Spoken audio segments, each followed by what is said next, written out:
Good morning, everybody, and thank you for joining us this morning as we begin our work to develop the next Surface Transportation Reauthorization Bill. This hearing is the first of a two-part series that we are having to help us guide our work, and I really want to thank Secretary Duffy for being here with us today. My vision for this legislation is simple but important. We want to improve the movement of people and goods. Our roads and bridges are what connect us to the people and places that matter most in our lives. They help American businesses, large and small, create jobs and economic opportunities and enable that competitiveness in the global marketplace. They connect everything around us from point A to point B. Every state has transportation needs and stands to benefit from the Surface Transportation Reauthorization Bill. My home state of West Virginia is pursuing important projects.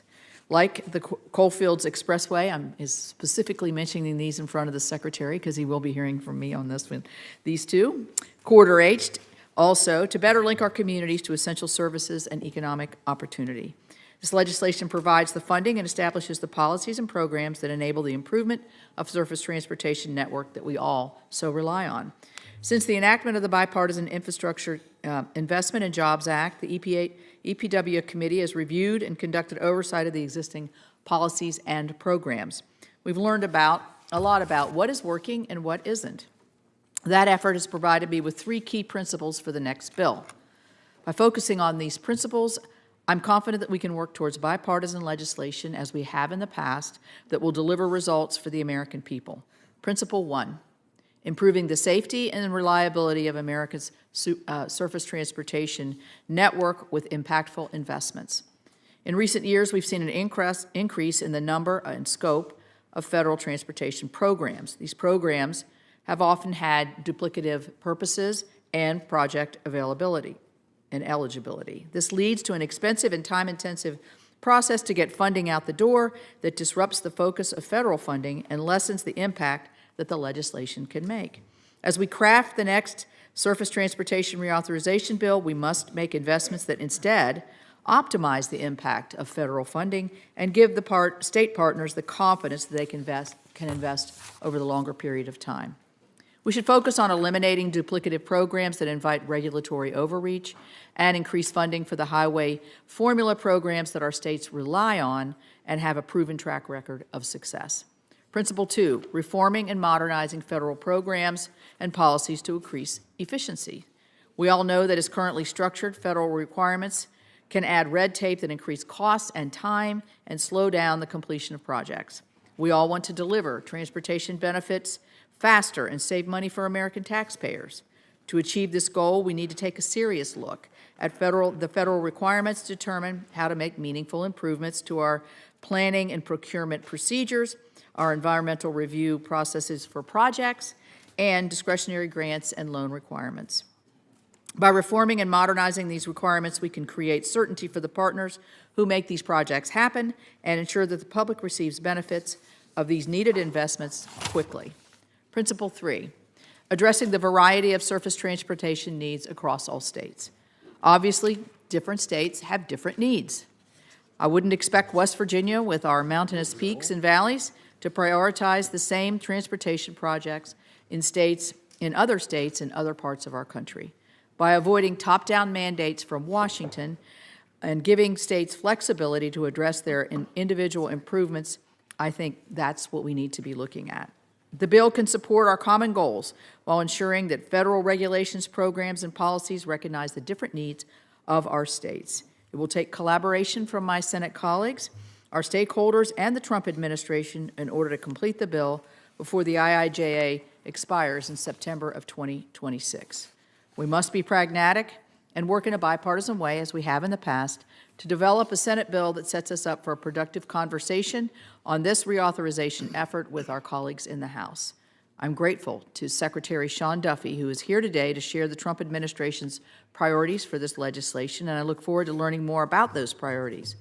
The Department of Transportation's technical assistance and support will be critical parts of this process.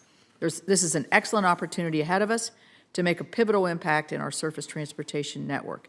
Each of us knows how important that network is and the role that it plays in keeping our country's economy and people on the move.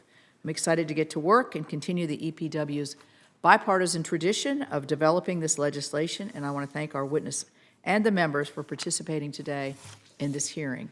I will now turn to my ranking member Whitehouse for his statement.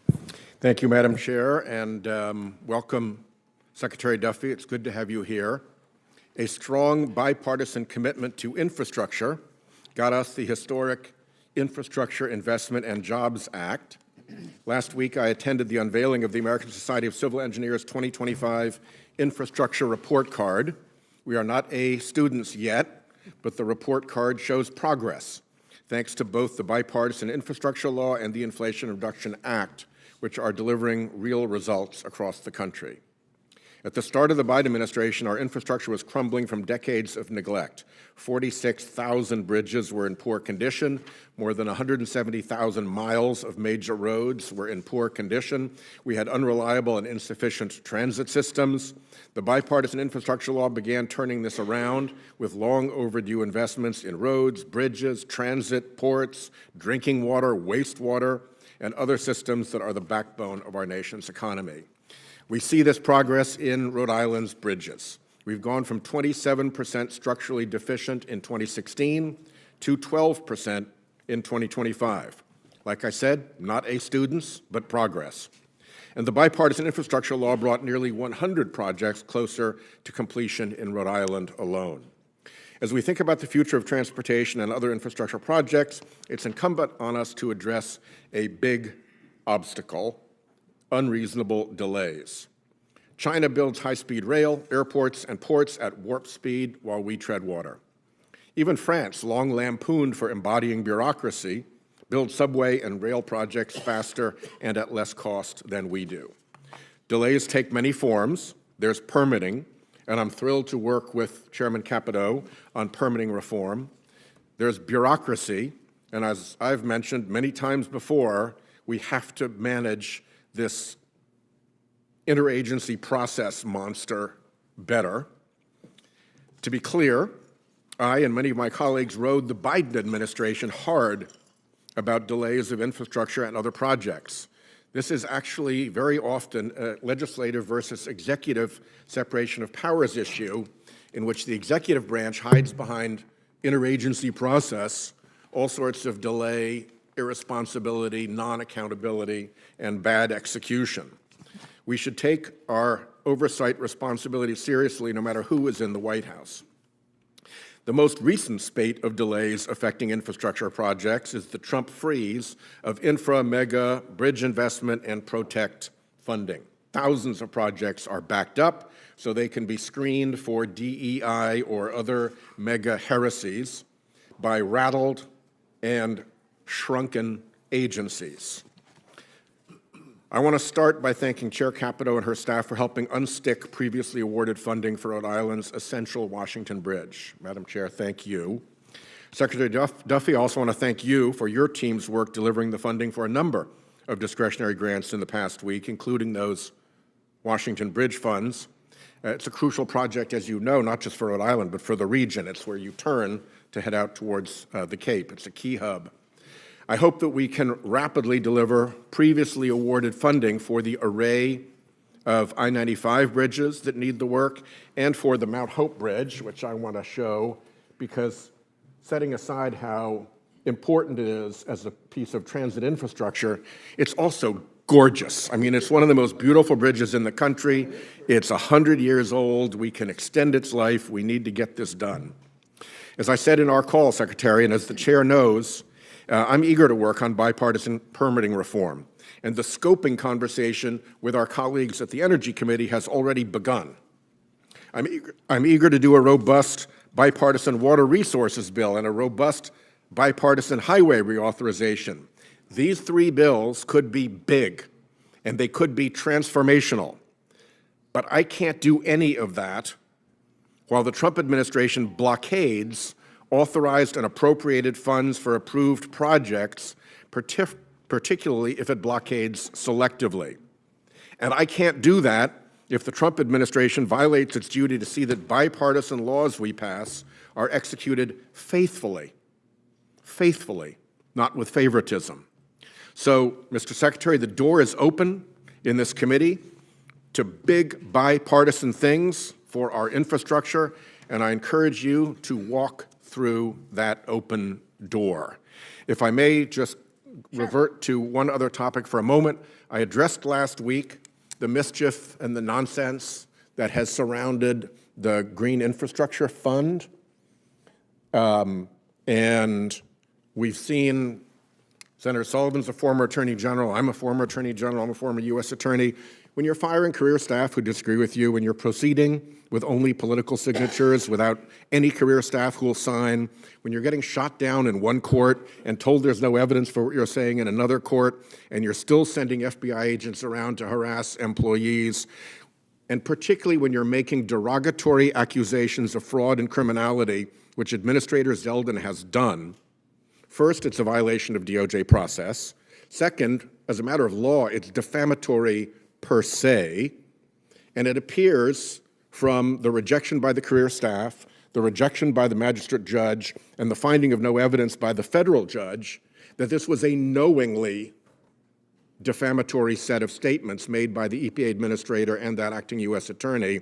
We're going to continue to drill down into that piece of misconduct, and I will simply ask for the moment that the article today, EPA hunt for shady deals and gold bars comes up empty, be made a matter of record for this, Without in this objection. hearing. Thank you very much for that. Thank you. All right, so this morning we are really honored to be joined by U.S. Transportation Secretary Sean Duffy. Secretary Duffy was approved to be Secretary of Transportation with 77 affirmative votes by the Senate and was sworn into his office on January 28th of this year. Prior to his service in the cabinet, as many of us who served in the House know, he was not just a successful district attorney, but he was a member of the House of Representatives with several of us, where I had the actual privilege of serving with him on the Financial Services Committee. So, Mr. Secretary, thank you again for being here. You're recognized for your opening statement. Thank you, Chairman Capito, Ranking Member Whitehouse, members of the committee. I appreciate you all inviting me to the committee today, and maybe if I could just first talk about the bipartisanship of this committee. Per Senator Whitehouse's comments, I think that Senator Capito has talked probably more about your projects than her own projects in West Virginia, as evidence that you all work together in a bipartisan fashion, and I appreciate that because I think infrastructure is bipartisan. Shelley, I'm going to call you after this hearing. Right. But I do think it's one of the unique spaces in our government where we all work together, because our roads and bridges, our airplanes, our airports, the safety of our cars is a bipartisan American issue, not a red or blue issue. But my aim over the course of this hearing is to provide you a sense of the administration's priorities as we work together on surface transportation reauthorization and embark on what I hope will be the golden age of transportation. I took office just over 2 months ago, and in my first full day on the job, we experienced a sobering reminder of why the department's top priority is and must always be safety. While I know today's hearing is about surface transportation, I want to start by highlighting some of the steps we're taking in the immediate aftermath of the mid-air collision on the approach to DCA, because they underscore how we're going to approach our overall mission as we move forward. The Department of Transportation has been refocused on our mission of safety. Following the mid-air collision, we swiftly restricted helicopter traffic in the vicinity of DCA and initiated a review of our air traffic control workforce, our policies, and procedures. At the end of February, less than a month after the fatal accident, I announced my plan to streamline the hiring process for air traffic controllers and increasing pay for new students who attend the academy. In March, following the NTSB's recommendations, I announced that the FAA will permanently restrict non-essential helicopter operations around Ronald Reagan Airport and eliminate mixed helicopter and fixed-wing traffic. We will continue to push for a state-of-the-art air traffic control system. I think America deserves it, America needs it, and it's going to be a process that's going to take all of us working together. And I look forward to sharing with you what I've seen with regard to our antiquated system. And I think when we have those conversations, I think the Congress, Senate, and House together, Republican and Democrat, are going to work with us because our air traffic control system, it's using World War II era technology. Equipment like floppy disks are commonplace in our towers. With your help, we can propel America's aviation system into the modern era. We will do this by embracing the most advanced 21st century technology that makes our system safer, more affordable, and more efficient for all Americans. So whether taking road, rail, sea, or air, cutting unnecessary red tape, as you've mentioned, Senator Capito, and building big, beautiful infrastructure that Americans are paying for with their hard-earned dollars, that's a top priority. Let's do it efficiently. Let's cut the red tape. We can still protect the environment, but let's move these projects faster. Lawmakers on all sides of the aisle can agree that infrastructure projects are taking way too long to complete. But the recent reconstruction of Interstate 40, the critical Appalachian artery between North Carolina and Tennessee that was washed away by Hurricane Helene, demonstrates what's possible when everyone is working together. To expedite rebuilding, we found creative ways to source materials closer to the job site, saving taxpayers both time and money. It is this kind of innovation and problem solving that moves projects faster and more efficiently. There is so much more that we can all do together.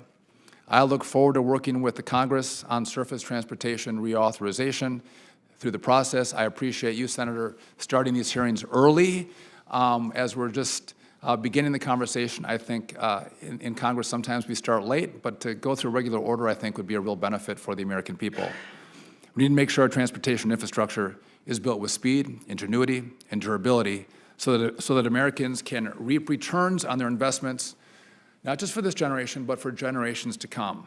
I want to thank you all for having me, and I look forward to taking all of your questions. I yield back. Thank you, Mr. Secretary. Appreciate that. Yeah, you're still yielding back, yeah. That's good. I do appreciate the beginning statements on the air traffic control system, and I know that you guys have diligently been working on that, but safety is safety, whether you're driving or whether you're flying, whether you're on a train, as you made that very, very clear.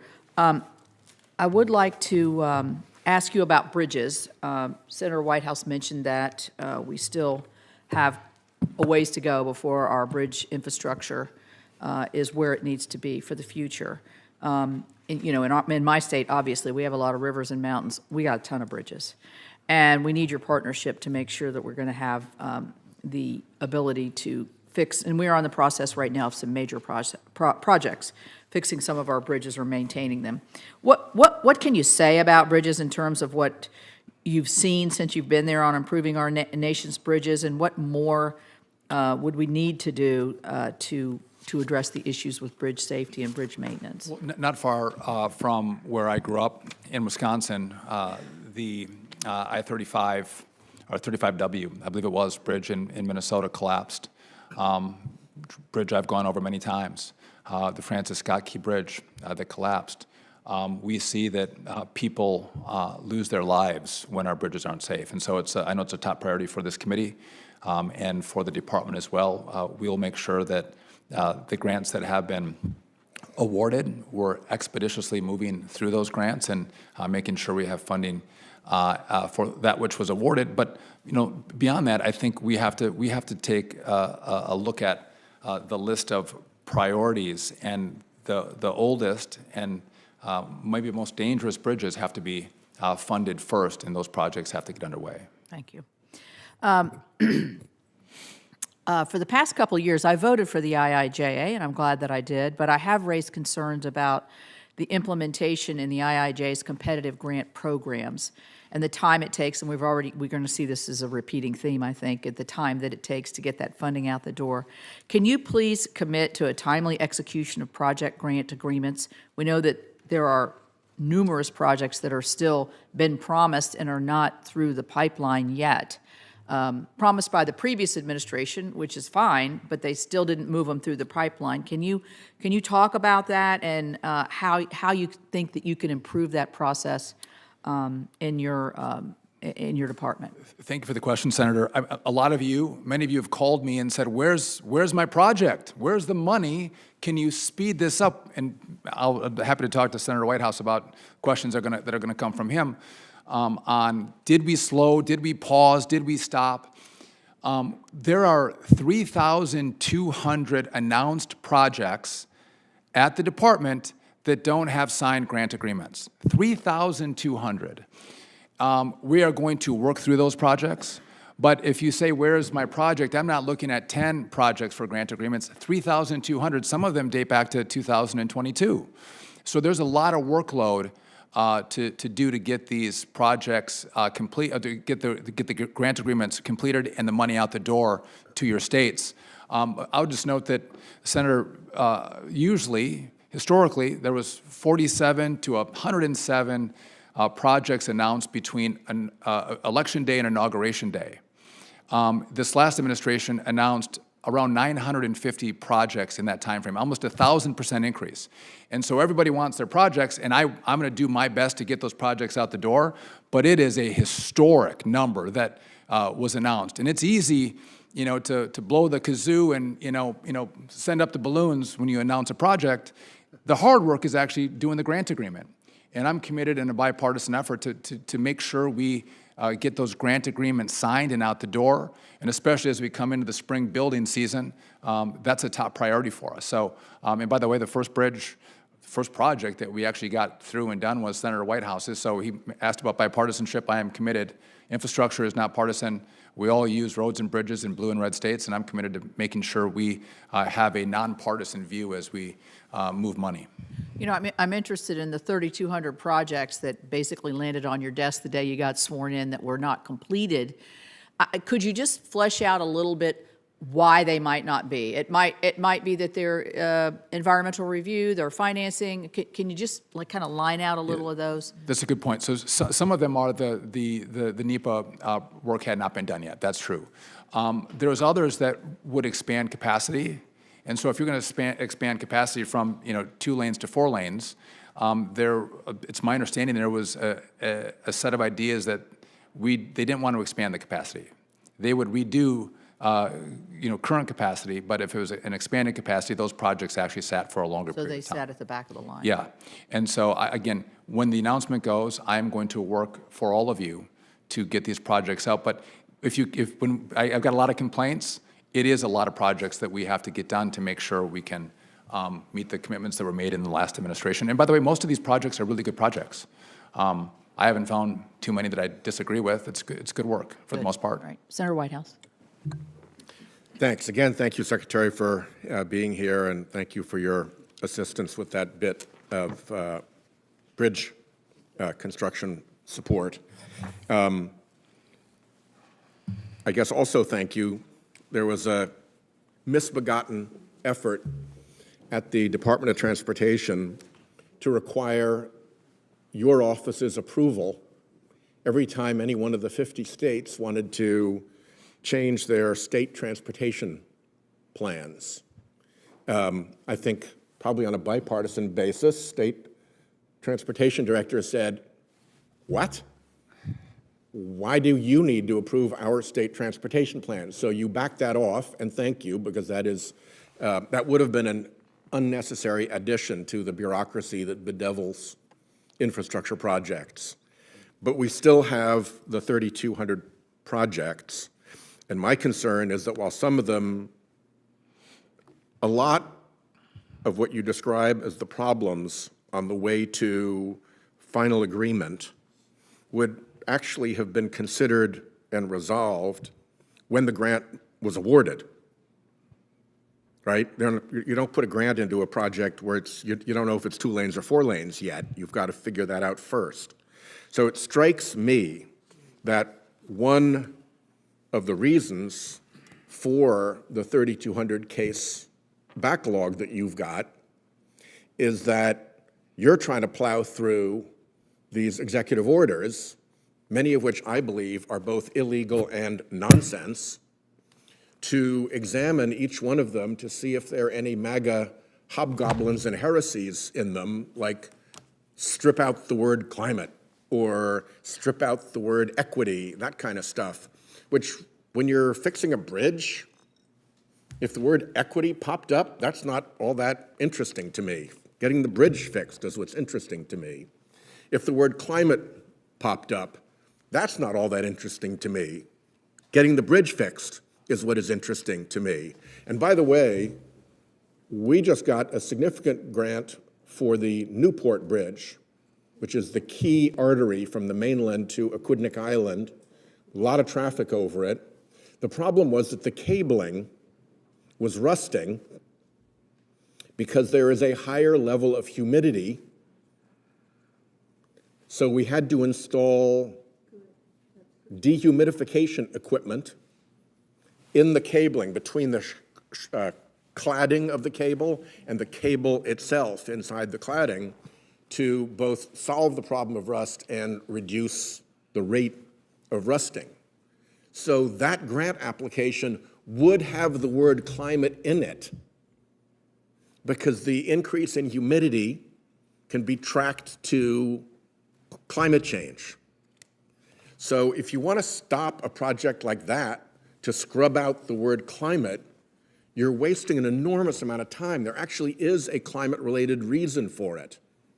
If you're dealing with coastal highways, we have roads all around Rhode Island, and I'm sure many of my coastal colleagues, and I wouldn't be surprised that West Virginia, because of river and rainstorm flooding, you have roads that need repair on a more rapid basis than ordinary. And so if the applicant asking for those funds had said, oh yeah, and this is going to continue to be a problem because of climate change, to have to go back and undo that seems like massively unnecessary bureaucracy. So could you give me your, I don't think you have a study on this, but could you give me your take from what you've seen so far as to how many of those 3,200 stuck projects are stuck because of the demand from the White House to have words they don't like equity and climate, scrubbed out to meet the, I guess, new anti-heretical requirements of these orders, and how much of it is actually like a substantive problem with the infrastructure itself? So I appreciate the question, Senator. And again, these projects, many of them date back 3.5 years. And so to think that we can move through in 2 months 3,200 announced projects is it's impossible for us to do that so quickly. The problem is not that we're going through these grant NOFOs, right? Looking for the green and the social justice. But we are looking for it because it might not be interesting to you, I take your point, but if you're putting on additional requirements with regard to green or social justice, well, that drives up the cost of a project. That takes the project a longer time frame in which to complete. And I would just note that all of you on this committee and in this body, you considered, should we include green? Should we include social justice requirements in the IIJA? You debated it, and you didn't put it in there. And this administration, the last administration, actually put the requirements that you considered but didn't include. They put it in the grant agreements. And so I'm actually complying with the will of the Congress by pulling it out. Well, because it's going to take longer, let me just cost ask more. you to consider whether the delay of going through that heresy hunt Not a heresy hunt. is worse than whatever the added cost is from having those words included in the grant application. I've been there for 2 months, and I don't believe following the will of the Congress is heresy. I think when I don't follow the will of Congress, I'm sure I will hear from you. So I have due respect for you, Senator, and for this body, and I'm following your will by pulling out the green and the social justice, which is not just language. It doesn't say green, green, green, green, green, social justice, social justice. There's requirements in these proposals that I'm pulling out. My time is up, so to be continued. Thank you very much for forward to being here. We will continue this conversation, but I'm taking my colleagues' time right now. And I appreciate your invitation to come to Rhode Island. I can't wait to go. I was there over the summer, and it was beautiful. You're going to love it. Senator Kramer. Well, first of all, I want to make sure that the minute and a half you went over really isn't my time. But, and I think it was a worthwhile minute and a half. Senator. You know, I wasn't going to get into any of this, but I can't resist asking, is humidity along the coast new to climate change, or was there humidity before that had to be considered?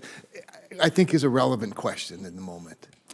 Listen, I'm not a climate scientist, but I have to imagine it existed for some time. I think so, but I do marvel though at how green this steel 100-year-old steel bridge is. I've seen a lot of rusty ones, and that one is beautiful. The other thing I have to say, I think all of us on this side of the dais that worked through the current bill and worked closely with your predecessor, Secretary Buttigieg, like him a lot. I mean, I like him a lot. But I will tell you, he liked announcements a lot. He was very good at announcements. There were lots and lots of announcements. He showed up at a lot of the announcements, and we're grateful for all that. But your point that the announcement is not the grant, I think is an important one to continue to remind us of. Those of us who hate bureaucracy also recognize there is some legitimacy to going through the grant application and having signatures. And so I appreciate you raising that point. Senator, the grant agreement announcing that you got a project is fun. It It's is. a great process. You all celebrate and eat Governors cake really and love ice them. cream and you cut ribbon. Yeah, But truly the hard work is Yeah. getting the grant agreement signed and the money out the door. That is the hard work. And again, so when I say there's 3,200, it's going to take us some time to work through that. But again, I want to can I make one? I know you all want the projects done. I want the projects done. What's great is the president loves infrastructure. He wants noticed. big, beautiful roads and bridges. So it's not just you putting pressure on me. It's the president who's going to say, why aren't you getting more money out the door? Get these projects done. And so it's everyone around agrees on infrastructure. Well, and since we're on that point, Mr. Secretary, and welcome, and it is great to see you. And I was looking down the first several of us served with you in the House, I noticed, and not even, some of them, they're not even here yet. So welcome and congratulations. But along those same lines, remember, one of the things we did put in the current bill is the one federal decision, codifying the one federal decision rule of the first Trump administration. And yet I haven't seen a great application of that for the last 4 years in the permitting of a lot of these projects either. I don't know if you have a comment on that, but It's a good point, and we have to we do have to streamline the process even further with one federal decision, taking the full meaning of the legislation and the language. in the remaining half of this discussion, at least at this moment, I would point to the emphasis that Chairman Capito put on the formula funding and the history of formula funding. I often like to refer to the fact that you cannot reserve, 300 miles in the middle of the North American continent for gravel along Interstate 94, or Durham from North Dakota would never become pasta in New York. And I think it's while and by the way, and I strongly support the chairman's emphasis on applying that formula to even more grant programs and discretionary grant programs to the degree that we can do that. I mean, I know the political realities of it as well, but I would just be interested in you coming from the middle of America in a pretty rural district, if you could just elaborate maybe a little bit on that commitment to formula funding in the next bill as well. Helping people understand, formula funding recognizes that the miles of road are just about as important as how many people are in any particular mile of that road. And I think it's a good point. Many of us come North Dakota, West Virginia, Wisconsin. Senator Lummis knows rural as well. Better than any of us. But it's a really important point. And again, making sure our urban centers are important, right? Making sure people move there, but we can't focus on urban centers and forget rural America. And making sure that again, a lot of products come from the places where we live. And they might move from roads to trains to ships, but making sure that there's a complete view of infrastructure is incredibly important. And I would share the view of this committee. I think that we have to have a holistic view of how we build out infrastructure. Well, and great point. Some of us have our favorite types of transportation as well, but my durum, just so people know, 90% of the durum wheat grown in the United States is grown in North Dakota. And that's what becomes semolina flour, which becomes pasta. And so literally, but it doesn't all go on an interstate either. Some of it, a little bit goes by rail, a little bit gets on a boat every now and then. Anyway, I thank you for your understanding of it. Just know that'll be a point of emphasis for a lot of us. Thank you. Appreciate that, Senator. Thank you. Senator Husted. Thank you very much. I wanted to just talk about the concept of time is money in this process. I come from Ohio and have, only been in the Senate for 10 weeks, and I've viewed the federal government from afar, and things seem to take so much longer. I will give you an example. This is not directly related to the Department of Transportation, but broadband. Passed a bill in Congress 2021 about rural broadband. Still, nothing has been built. We passed a law in the state of Ohio to do rural broadband with state money. We built it in 2 years. All by basically saying, this is what we want. You bid on it, you deliver it, you do it in a time frame. And in preparation for this conversation this morning, I was looking, how long does it take to get a new exit on a highway? Well, 5 to 15 years, but if you look at it, it's usually towards 15 years. How long does it take to build a new bridge? 7 to 20 years, typically is more closer to 20 than it is 7. What is it that you're doing to institutionalize, to look at how we can deliver this faster, and how can we help you? So first off, Senator, thank you for the question, and welcome to the Senate. Congratulations. Thank you. Congratulations. There you go. So far, with these delightful colleagues, it's been wonderful. Listen, you make an incredibly important point. And I think Senator Whitehouse made the point that in China, other places in the world, they build their infrastructure so much faster. And we have decades of laws and rules and regulations that make it really complicated to build. And so what we've done right now at the department is there's requirements that are put on funding that is sent in the bill that we have to actually do. But I've asked, let's take out all the other requirements that we're putting on from the department so we can build projects faster. I think we are going to work on NEPA reform in this administration. I know that all of the body bipartisan wants to work on regulation reform as well. Again, we can protect the environment and move projects faster. We're not doing it smartly. And so I think it's going to be a whole of government. We all, I think, are recognizing what sounded like a good idea at the beginning has now becoming a weight around our neck as we try to build infrastructure. And so I would look forward to working with you on what we're going to do at the department, what you all can do in the Senate. And if we do that, again, instead of taking 10, 20 years, we could take 3 to 5 years to build out these projects. So I'm going to ask you about being intentional about it. Is there anybody's job inside the department to figure out how we're going to go faster?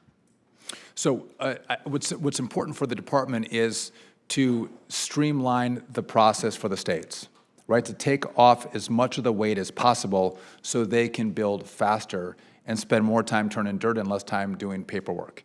And so we are at the department doing that part. But there's some requirements that the Congress has put on us that we include in these agreements that states have to comply with. But offering more flexibility to states who have, I think, a more vested interest in moving these projects faster, I think is a key part of this as well. And I think Texas has been a great example of, delegating authority to Texas and seeing them move more quickly on projects. Well, we have the rules and regulations in place to protect people, to protect the environment, to make the process more accountable. The delays end up costing the taxpayers more, not less, because of inflation and other consequences of the delays. But as a competitive item for this nation, I just take 3 things that happened in the last 4 years: rural broadband, charging stations, the CHIPS Act, how long it takes the money to get out the door for the construction to go, while China is innovating. Nuclear power plant. You go through the list of how long it is taking us as a nation to literally get government money out the door to build the things we say we need to compete and defend ourselves for our economic and national security takes longer and longer.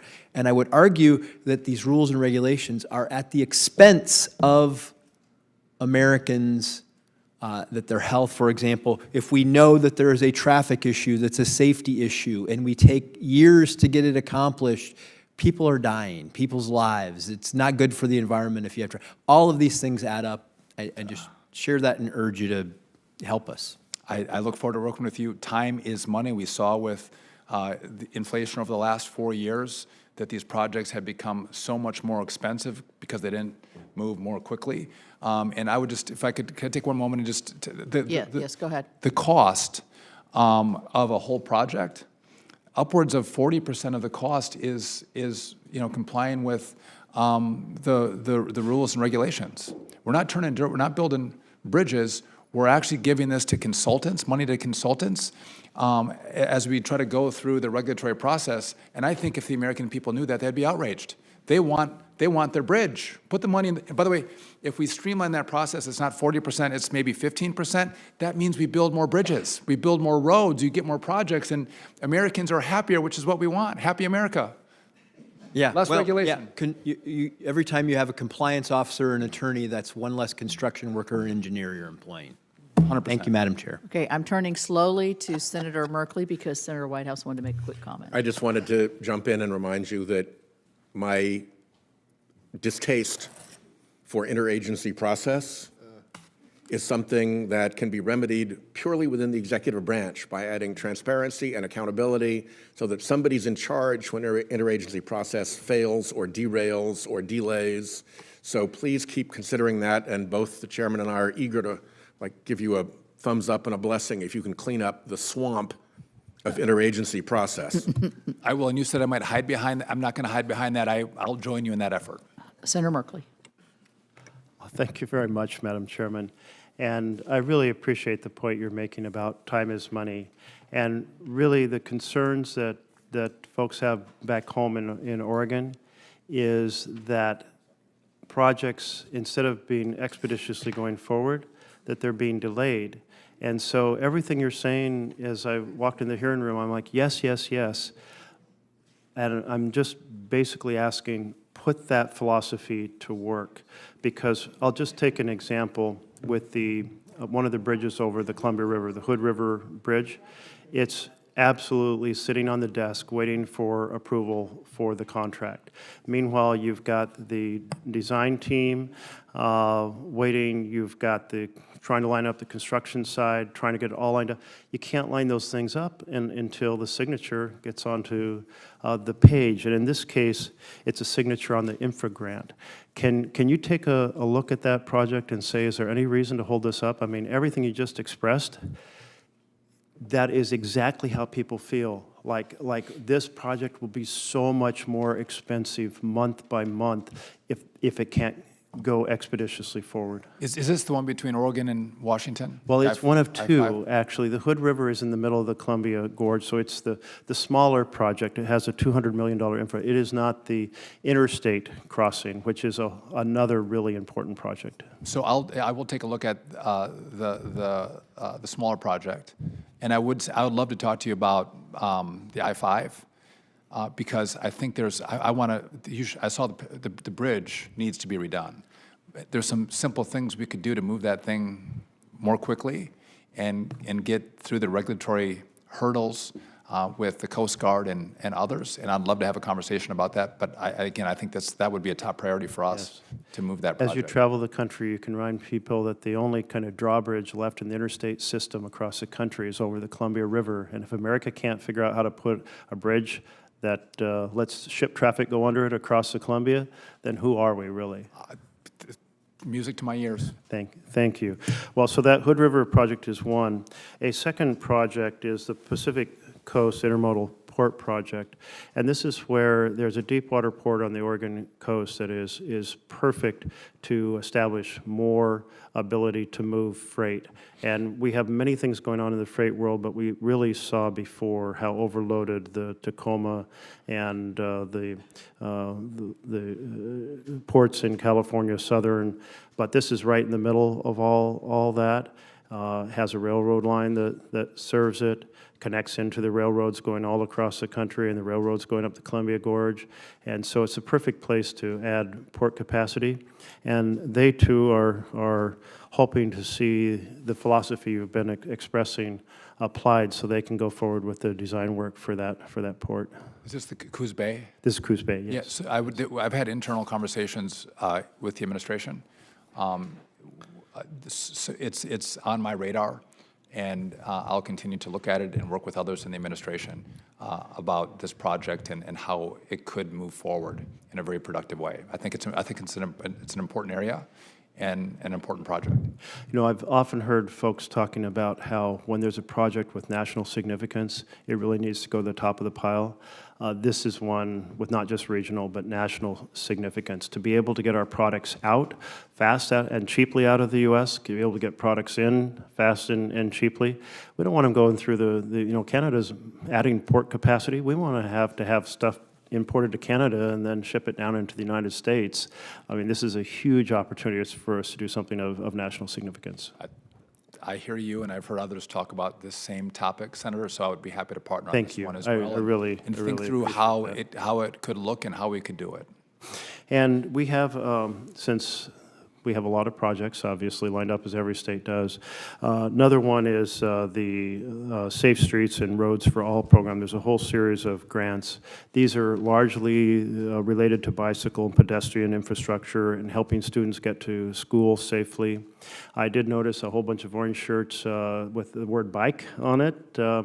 And the thing that we appreciate about expanding our bike capacity in Oregon is it reduces the congestion on our roads. So not only is it folks who are choosing a cheaper way to get, and a healthier way to get to work, but it's a way for everyone else sitting in their car to get to work faster. So everyone appreciates it. And so I wanted to encourage that those set of Safe Streets and Roads grants, they're minor grants. They just need kind of your auto pen to go to work. Again, the Congress was clear, and I'm going to abide by the will of the Congress. I'm not going to hold up any projects. And again, bikes are healthy. Bikes oftentimes, many places, move people faster. You know, in the Investor years I roads. was working here in D.C. in the 80s, I biked everywhere. I always beat my friends in cars. By the time they could figure out a parking space, I'd already been on location 15 minutes. Anyway, thank you so much. And now people are riding scooters, so scooter or bike. It's a whole new story. Senator Lummis. Thanks, Madam Chairman, for beginning the dialogue between the Department of Transportation and this Committee on Surface Transportation now. We've got a lot of big challenges, and Mr. Secretary, honestly, I got to say, since hours after you were sworn in, you've been drinking out of a fire hose. You have had crisis after crisis, challenge after challenge, and you have handled it magnificently, and I want to thank you for the way that you're continuing to work through these projects while you continue to communicate with the American people. I want to thank you specifically for looking at the Rock Springs, Wyoming Airport grants. Like everyone else, we're all hopeful that some of these grants that were signed, sealed, and not quite delivered are moving forward. So bless you for that. Couple subjects with regard to surface transportation. EV mandates just really don't work for Wyoming because of our climate, because of our cold weather. Electric vehicles just don't go as far as they can elsewhere. And because of that, there aren't very many.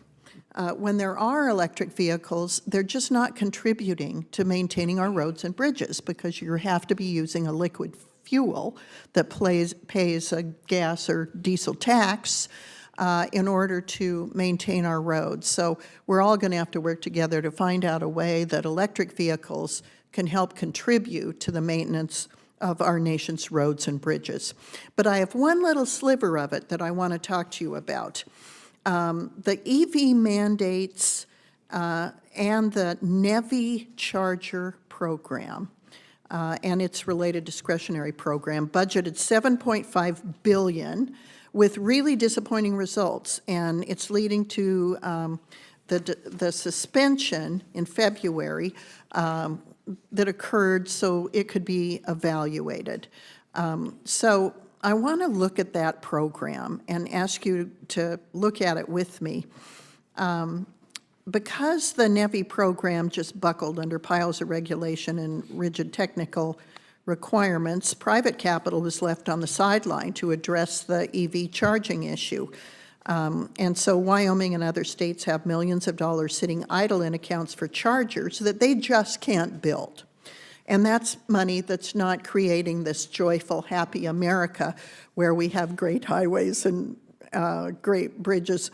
So I introduced this bill called the Highway Funding Flexibility Act that would authorize states to redirect unused EV charger funds to roads and bridges. And then highway safety priorities like truck parking and wildlife crossings could also be eligible. It would empower states like Wyoming to devote money to real highway needs with potentially billions nationwide for addressing infrastructure priorities.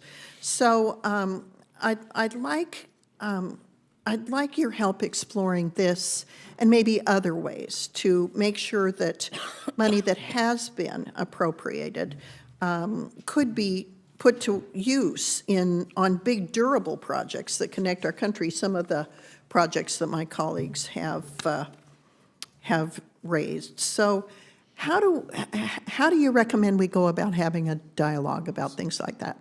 So first, Senator, I live in a place in Wisconsin that's cold and rural as well, and the EVs do not work that well in my part of the country also.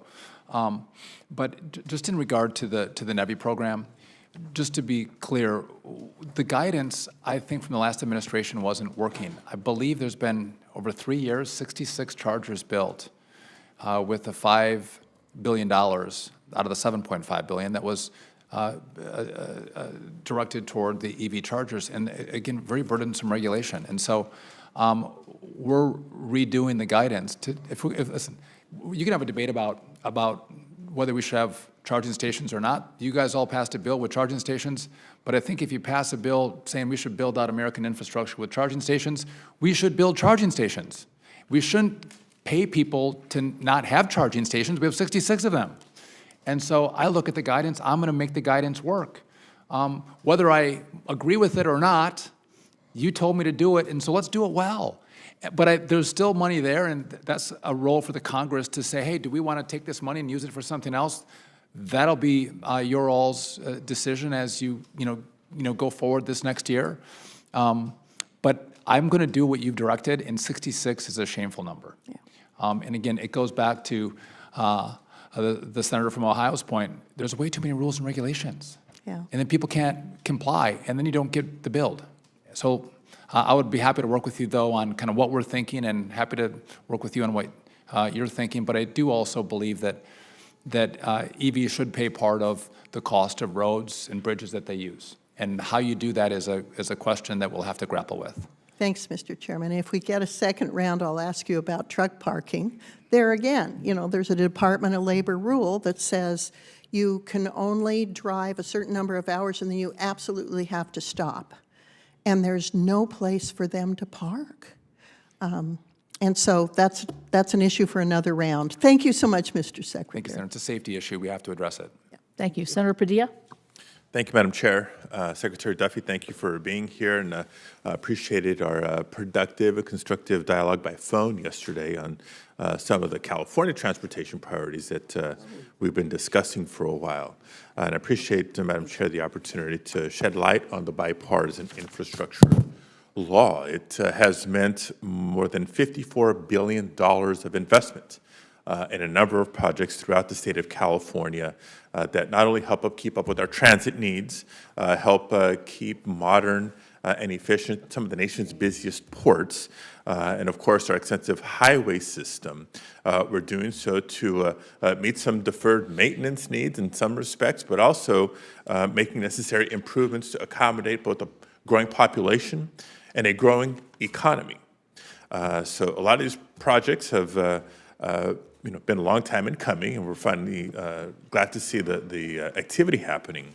But as we talked about yesterday, it's also critical that the administration supports some key events that are drivers of goods movement, people movement, and are a catalyst for modernization, specifically referring to the LA 28 Olympics to be hosted in Los Angeles, the most populous region in the country already.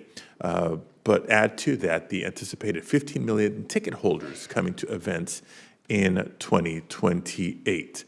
So to make it successful and to lay the foundation for economic growth well beyond the Olympics, we're looking to partner with the Department of Transportation in a big, big way. 2028 seems like a long ways away, but it's actually just around the corner from a planning and preparation standpoint, and we need funding for those preparations now. And I think it'd be helpful to have a designated line item in the president's budget to help us prepare not only for LA 28, by the way, but also to lay the foundation for the 2034 Winter Olympics in Salt Lake City. So long intro to ask you what you might be able to provide in terms of an update on your work to support the Olympics in 2028, including any work with the OMB to develop funding proposals for the Olympics. Yeah, I appreciate the question, Senator. And again, it is the Olympics that are going to be hosted in LA, but in America. And so there's a task force in this administration that we are part of, that I have designated someone to as we think through what should the administration be looking at, what are the needs of the greater LA area. As we, to your point, we're going to see a lot of people come into our country. We're going to move them, we have to house them. And again, that's a thoughtful process that we are engaging in right now. And I would agree with you, 3 years is right around the corner. It's not a lot of time. We have to move quickly. Move them, house them, and help maintain safe and secure events around the Olympics. Question on a different topic. The Infrastructure and Jobs Act provided $8 billion in advance appropriations for the FTA's Capital Investment Grants Program. One of the items that we talked about yesterday, which helps fund large transit capital projects. Projects make their way through the pipeline after already rigorous review on their merit and their feasibility. And there's a number of critical projects in California making their way through the pipeline as we speak. But as you can imagine, there's some constituents, there's some transit agencies back home, some municipalities that are a little nervous about the reliability of that funding, given some of the changes and whiplash that we're experiencing here in Washington. As your team executes the program, can you assure us that the review process and just the awarding of funds going forward will continue to simply be based on merit? Yes, Senator.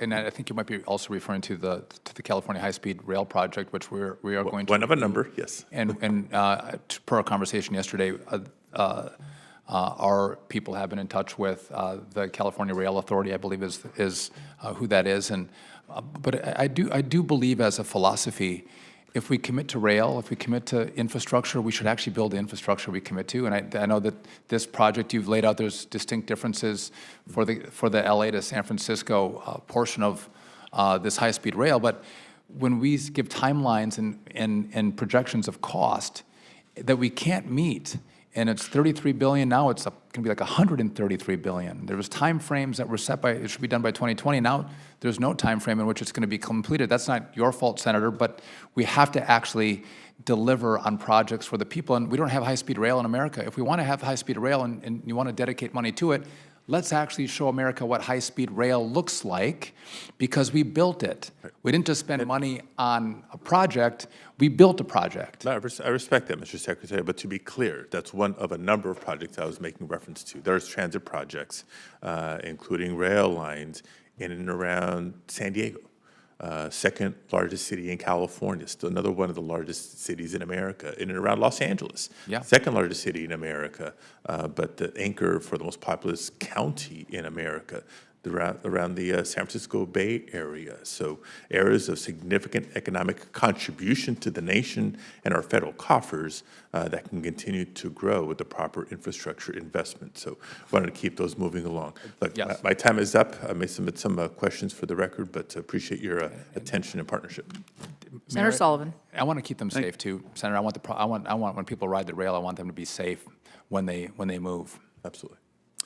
Thank you, Madam Chair. Mr. Secretary, great to see you. I just want to really thank you. I think you're doing a great job. You've been very responsive. That press conference we had with our congressional delegation over at the Department of Transportation after the plane crash in Alaska was really meaningful to my constituents. So thank you. Keep up the fantastic work. I want to build on what we call the FASI initiative, you know, the Federal Aviation Safety Initiative in Alaska, where I know you're committed to that. I gave our big shout out to you in my annual speech to our Alaska legislature last week.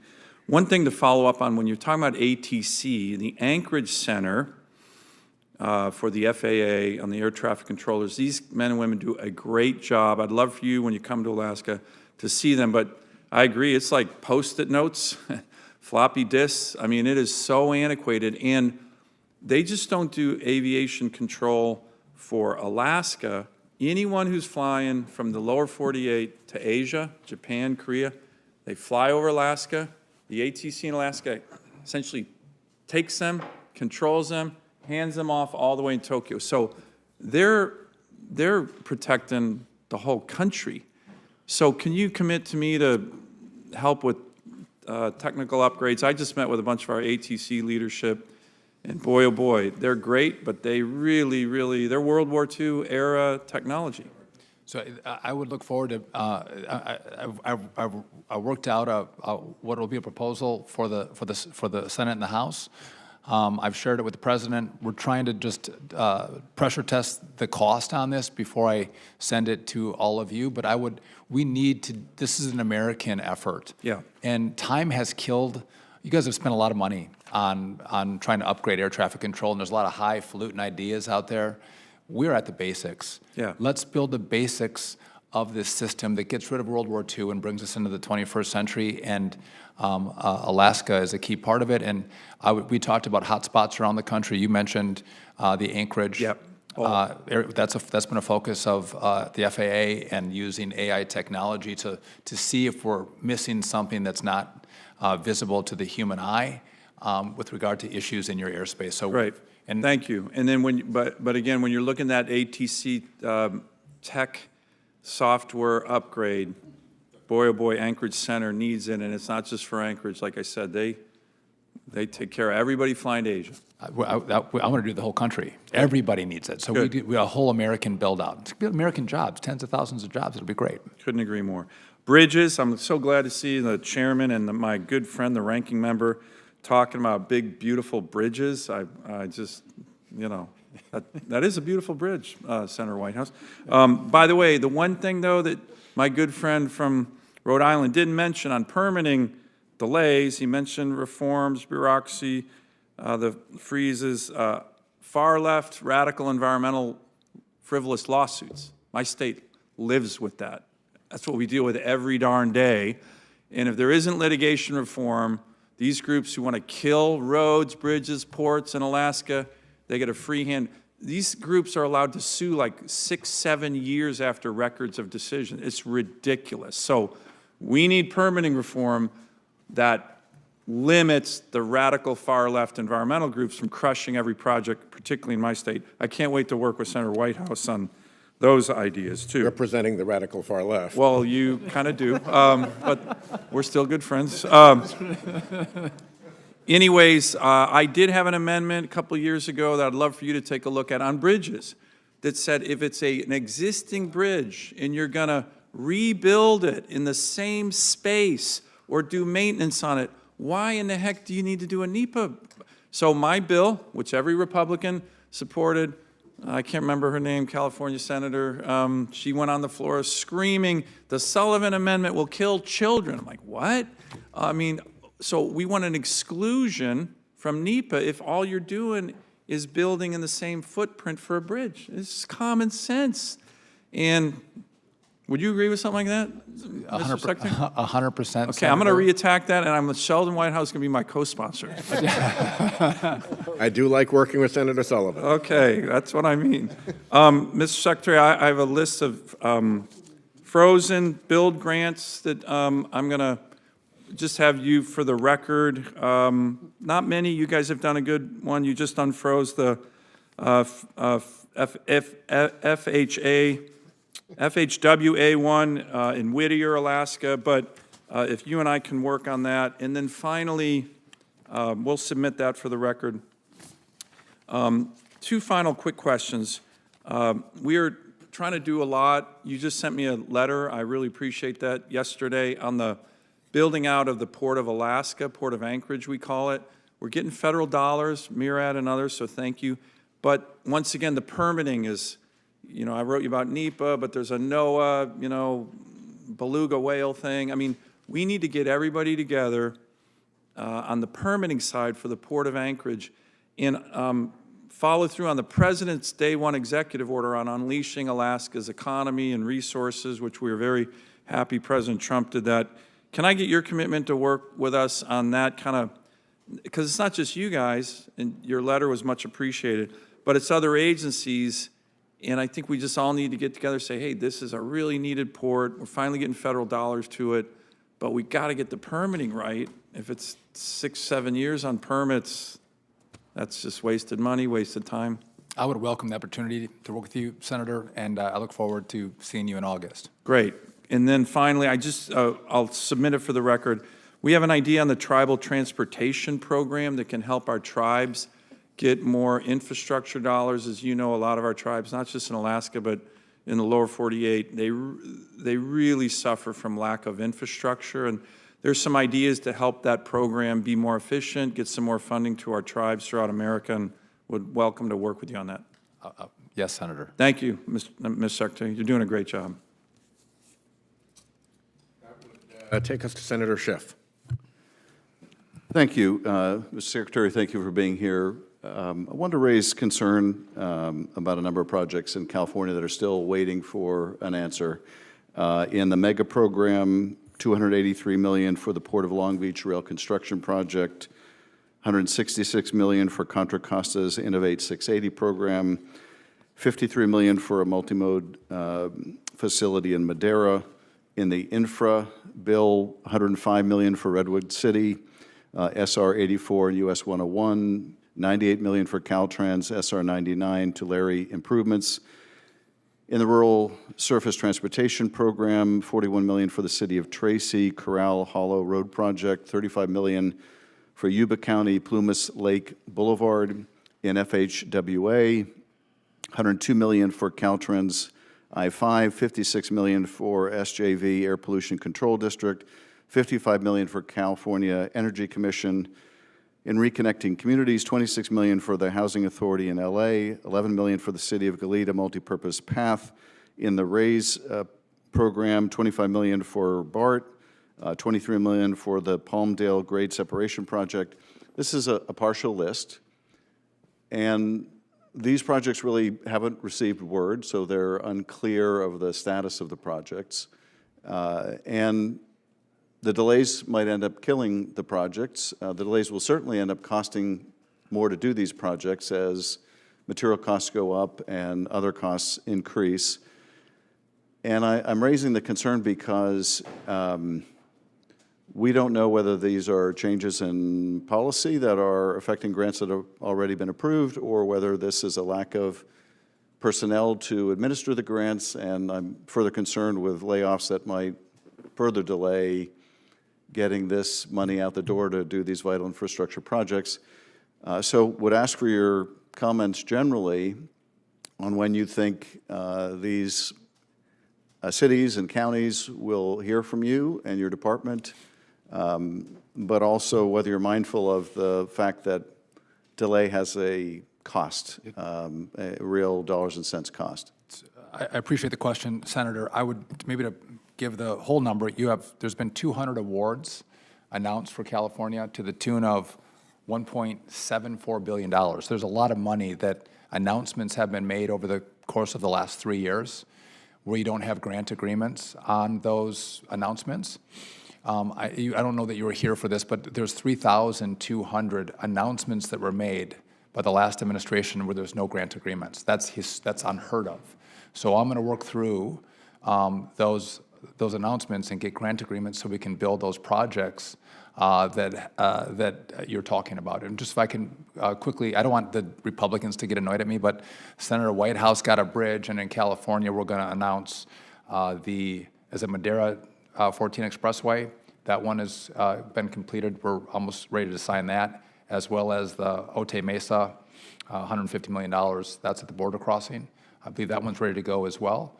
So I've got 3 Republican or Democrat announcements. I don't have anything for you Republicans yet, but we're just going through the projects. Well, we're a very bipartisan committee. You are. And I know I speak for my Republican colleagues when I say they're delighted with money coming to my state. We'll see how that goes after Not the quite hearing. as delighted as if it was going to their state, but, Mr. Secretary, I appreciate it. Anything you can do to accelerate the approval process, and can you speak to how the cuts in personnel may be impacting the timeliness of approvals in this area? Yeah, I appreciate the question. So that hasn't impacted how we're able to move through the grant agreement process. We still have more employees in the department than we did when Joe Biden took office, but it's the sheer volume that I was left with. And just to maybe remake this point, in between Obama and Donald Trump, there was 47 projects announced between Election Day and inauguration. Between Trump and Biden, there was 107 projects announced between Election Day and Inauguration Day.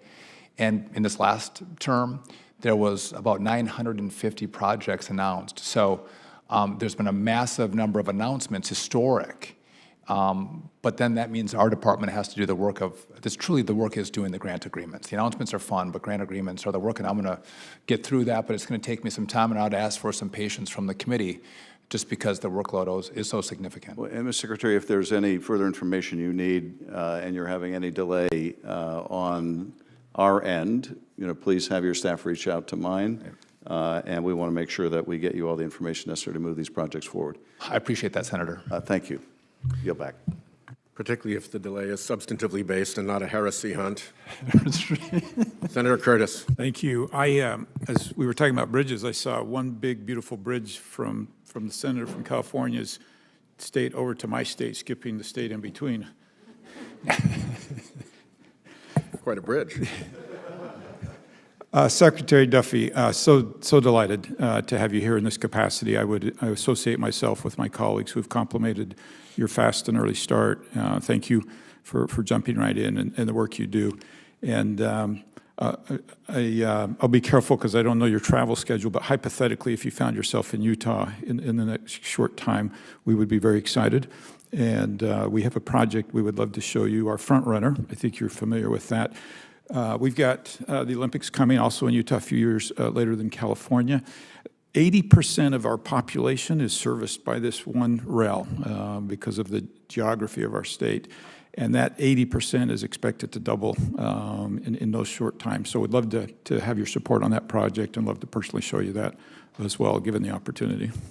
Yeah, Senator, I'd love to work with you. And if I could just take a moment, I want to extend my condolences to the state of Utah. You lost a lioness of a legislator and a friend of mine, and I know a friend to the great state of Utah, Mia Love, who served in our body in the House.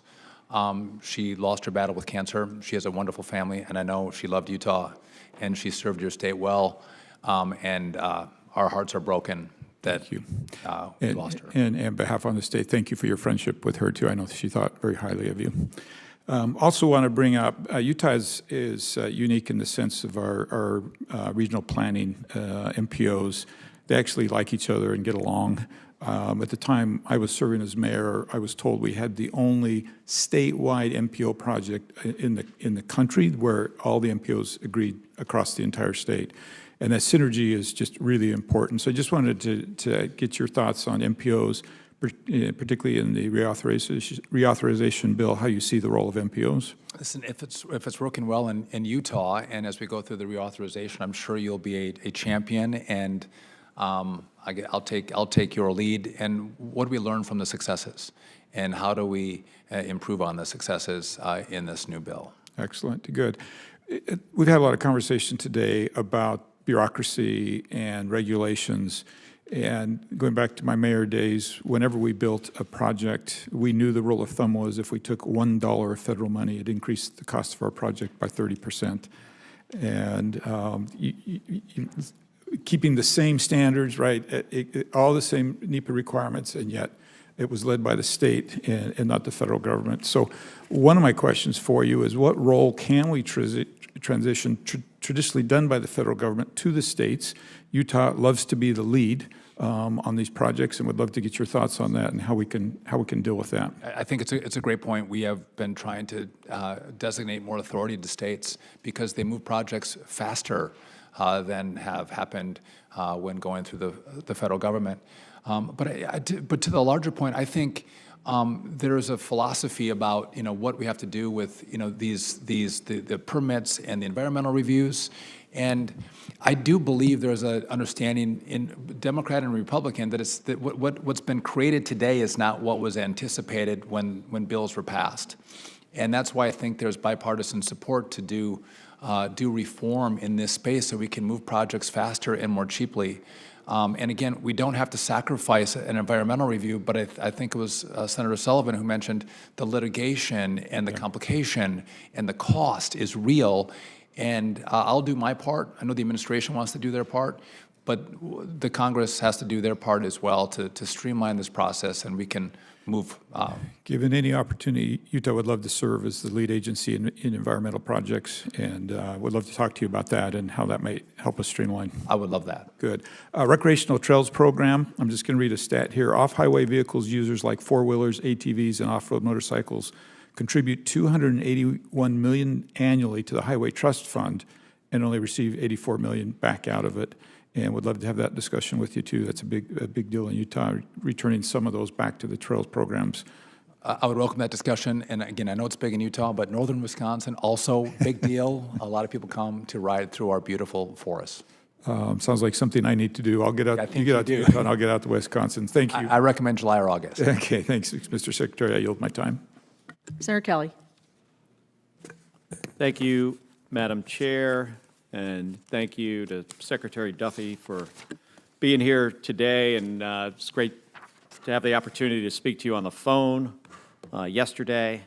I want to start by discussing the review of the competitive grant awards, as we discussed on the phone, and the guidance issued by the Department of Transportation on March 11th outlined the process of reviewing projects for grant awards that are not yet finalized. So this has caused significant disruption for a number of our projects in Arizona, including the replacement of the 22nd Street Bridge in Tucson. I was on the phone with the mayor of Tucson yesterday about this, Regina Romero. And this 22nd Street Bridge project replaces an outdated bridge for cars that are going over Union Pacific's main Southern Transcon rail line in Tucson. Needs to be replaced. There are cars, or there are certain size trucks and emergency vehicles that can't go over this bridge. Not allowed. There's also a project in Arizona called, it's the widening of US Highway 93, which is one of the deadliest roadways in Arizona and part of what we call the future Interstate 11 between Phoenix and Las Vegas. Phoenix and Las Vegas are perhaps the two closest cities in the country. major cities that are not connected by an interstate highway. There's also the replacement of 4 bridges on Interstate 40 in northern Arizona that were not built to current standards. And then a reconfiguration of a 3-way interchange in the West Valley, that's outside of Phoenix, that also has an at-grade railway crossing and is one of the most congested intersections in the state. There's also a project that widens U.S. Highway 95 to address a decades-long problem of traffic and unsafe roadway conditions between the city of Yuma and the Army's Yuma Proving Grounds in southern Arizona. And then there's more than a dozen more. I could go on. I'm not going to do that. I've sent you and your staff a full list of these priority projects. And I'll note all of these projects were announced before Election Day, not after. None of them were selected for political reasons. They were selected because they're important to my state and they meet the purposes of these congressionally authorized grant programs. They repair bridges, they reduce congestion, they improve safety. And based on your testimony and our prior conversations, I'm pretty sure we agree those are the exact types of projects that should receive funding. And yet, for no fault of their own, these grant recipients in Arizona have had to wait several months now, not able to move forward on reviews or grant agreements and forced to delay their construction schedules. I just had a bunch of my constituents in the office today talking about and asking why have these things stopped? So Secretary Duffy, what updates can you give about when the internal review of grants that was laid out on March 11th will be completed? So, Senator, again, I agree, many of the projects, good projects. I think in total there's 44 awards that you received for $561 million in the state of Arizona. And they were awarded before Election Day. I would note many of these go back 2 and 3 years, yes, these projects. And so I love that you're saying that I can clean up 2 or 3 years of announcements in 2 months. That's a little bit challenging, but I am committing to you, like I did on the phone, I'm going to work through these projects. Explain to me, what do you mean by clean up? What is required to clean them up? This was money appropriated by Congress, by Democrats and Republicans, grants that were awarded, and now things seem to have come to a halt on many of these projects. So for obligated money, when there's an obligation, a grant agreement is signed or there was an earmark from Congress, all that money is still going out. There's been no pause, there's been no hold, there's been none, money's going per the law on those grant agreements. The unobligated money is the money where there's been an award. Someone did a big announcement, hey, you get your project for the 22nd Street, Tucson Bridge or Road. Mm-hmm. And then it takes time to do the grant agreement. That's the actual work part of the process. So the announcement is easy, the grant agreement is the work. There's 3,200 of those projects that we have sitting at the department where the fun part was done with the announcement. We have to do the work of doing the grant agreement with the states. And we're going to work through that quickly, as quickly as possible, but it is a historically large number. Mm. And so I take your point, but you alone have 44 projects that were announced that don't have grant agreements on them. And a lot of you all have these projects, and you're all, I think, rightfully annoyed that the money's not coming, but many of them are years old. And again, if you're annoyed or concerned, I think the focus shouldn't be on me, it should be elsewhere, because we've been there 2 months, someone else was there for 4 years. And I'll work on those with you. All right, thank you, appreciate it. Senator Also Brooks. Thank you so much, Madam Chair. Secretary Duffy, good to see you again. You as well, Senator. And enjoyed the conversation yesterday. During our discussion, we talked about our time as county executives, and so the federal transportation programs really are so integral to the success of our states. Projects like road maintenance, bridge repairs, safety projects, and so I am looking forward to working with you and working with this committee to craft bipartisan surface transportation reauthorization bill, but I'm also wanting to ask you just about 3 questions. One is regarding construction costs for infrastructure that we know, particularly highway construction, have increased significantly. And the Federal Highway Administration's National Highway Construction Cost Index, which measures the rate of inflation in labor and material costs, increased, we know, 59% since 2021, 36% between 22 and in the first half of 23. And these costs continue to rise. And so we know that that this will impact how much infrastructure we can build with allocated funds. So the question is, how will the administration plan to ensure that transportation funding keeps pace with inflation so that projects in states like Maryland aren't delayed and are not downsized? Yeah, Senator, I think that's a great question, and I appreciated our conversation yesterday, 2 former prosecutors, and I appreciate the good work you've done in all the roles you've had in your public service. But you're right, we have to do our work in the department to get these projects out the door, get grant agreements signed, and get new notice of funding opportunities done as well. So again, we can have a massive infrastructure build in this country. And the sooner we do it, I think, to your point, the more cost effective it'll be, because we get we get today's costs when we do projects, not tomorrow's costs if they're delayed. I think also an important part of it is not just the work that we have to do. I do believe that the Congress has to do its work on permitting reform, because that is taking a very long time and it's not the work that you've done or the department's done. It's that the process to go through to begin these projects takes so long, and if they're delayed 5, 6, 10 years, the cost of completion is significant. And also part of that, we can reduce the cost of the consultants and the permitting, which means more money will be there for the road or the bridge or whatever the rail that we're working on. Okay, and also just, I know there's been a lot of conversation today about bridges. Maryland happens to also be very concerned about a bridge, in particular the Francis Scott Key Bridge that collapsed after being hit by a vessel in 2024. And the collapse highlighted some vulnerabilities that we have in our nation's bridge infrastructure, and particularly around bridges that were not designed to withstand these modern vessel strikes. And so in response to the tragedy in Maryland, the National Transportation Safety Board conducted an investigation and issued a preliminary report, which highlighted other high-risk bridges that are across the country. So the question is whether you will commit to expeditiously adopting the recommendations that the NTSB outlined in that preliminary report. So I would note I've worked very closely with the NTSB, and their chair, Jennifer Hamady, has done an excellent job and has partnered with us very well.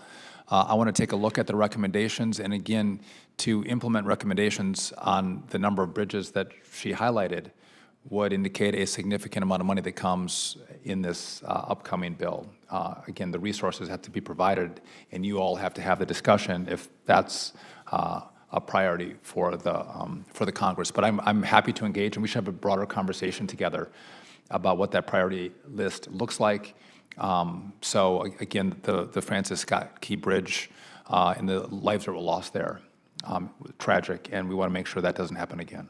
Okay, and just the final question, I know we talked also about transit, and on average, the Washington Metropolitan Area Transit Authority, WMATA, carries over 800,000 passengers daily across rail and bus systems, very important to the D.C. area and metropolitan area, including Maryland.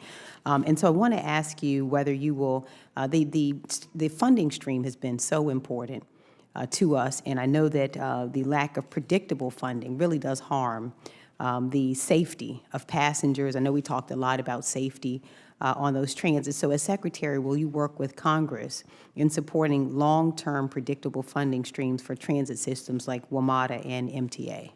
Yeah, I'm happy to have that conversation. I do think that, again, everyone driving in a car may be challenging if you're coming into into Washington, D.C. or to New York City. And so transit's an important part of it. But we should expect that if we want people to ride our trains should be safe.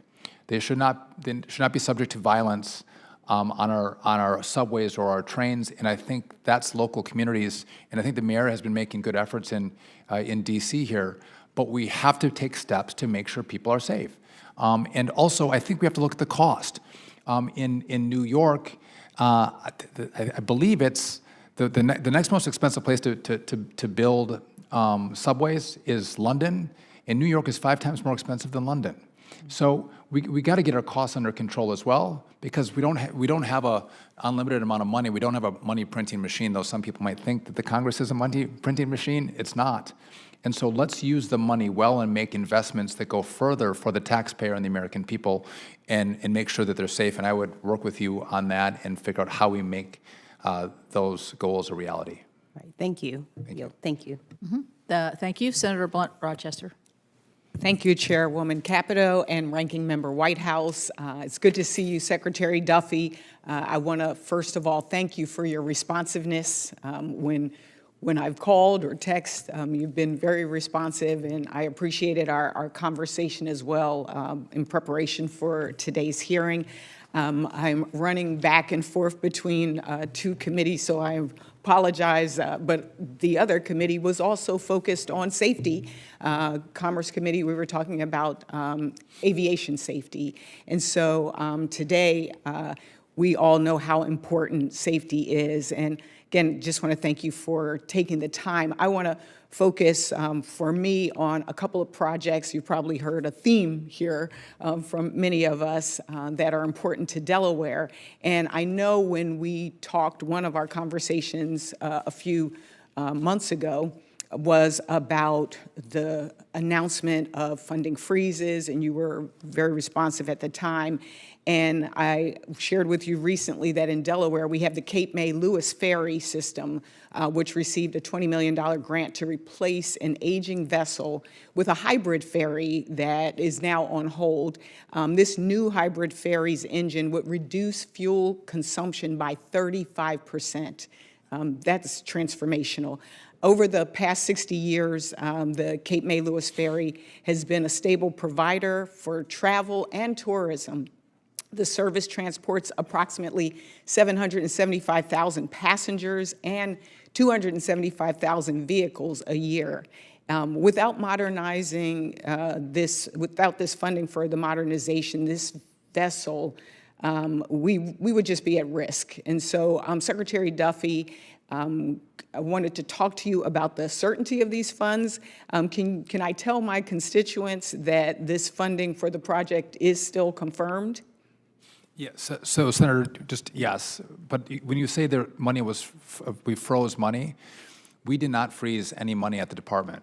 There's obligated projects that money continued to go out on. These are, and by the way, I appreciate you've been very kind in our. No, that's what I mean. You were responsive to call me back and tell me the money isn't. Yeah, so these are announced projects that we need to do. We needed grant agreements on, and that's going to take some work. But I don't see any issue with the announcements, and that we should be able to do grant agreements.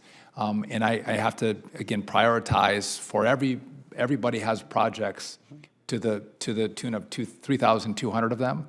But I'm trying to get through them as quickly as possible. But you can tell your constituents, the Secretary doesn't see any issue with these grant agreements that were announced, and he's going to try to work through them as quickly as possible. Thank you, thank you. And I just request that our team continue to follow up with each other after the hearing. Absolutely. I'd like to bring another project to your attention, and that is the City of Wilmington was awarded a $17 million RAISE grant to build the appropriate infrastructure for vehicles, pedestrians, and bicycles along the riverfront in support of a larger riverfront development project.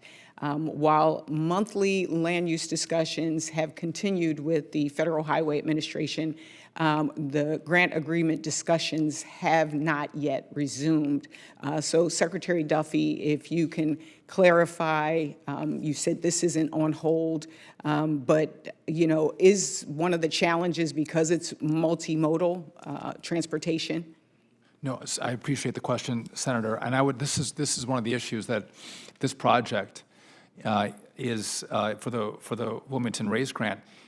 It was announced in 2021, but this is an old one. Right. And I've been there for 2 months, so I will commit to working with you and your team and our team to make sure we get the grant agreement written and get the project going. But the 2 months I've been there, I'm not the holdup. It's 3 years in the making to get us here. And I think it's fair to you to go, well, I don't care about the past 3 years. I care about what you're going to do for me today, and I'm going to work with you to deliver it for you in this administration. It's interesting, you're actually talking on my behalf, which you think I might be thinking. I'm just saying this is an important project to Delaware. Yes. I just want to confirm that it's part of a larger picture. It also includes flood mitigation and protection. And so just want to make sure that our teams can work together to make sure that the talks continue and that we get this implemented for Delaware. And you know, I see some folks in the audience who have the bikers, our bike rider shirts on, and I am also very much supportive of programs like the Safe Streets and Roads for All and the Neighborhood Access and Equity Program. These investments have helped, as I mentioned, safety. We think about the safety of cyclists as well as pedestrians. And so we hope that you will also focus on these grants and making sure that this money is not politicized. I know there was a memo that an internal memo that talked about the different things that would be potentially, you know, on the chopping block. We hope that our cyclists, our pedestrians, as well as our those who are traveling are safe. Thank you, and I yield back. Thank you, Senator. Thank you. I want to thank you. And Secretary Duffy, I want to thank you. We don't have any further questions, so I would really thank you. And your whole testimony was really, I think, goes back to your House roots, realizing that all politics is local for all of us. Yes. You did your homework before you came on all of our various projects, so we really appreciate that. And from what I've heard everywhere, the responsiveness has been amazing. So senators who wish to submit questions for the record have until 5 p.m. on Wednesday, April 16th to do so. The senators' responses to those questions are due back to the committee no later than close of business on Wednesday, April 30, and will be submitted for the record. Let me just thank you, Chairman, for what I consider to be a refreshing outbreak of normal today. And thank you, Secretary. Thank you. Thank you, both. Mr. Secretary. Very grateful. This meeting's adjourned.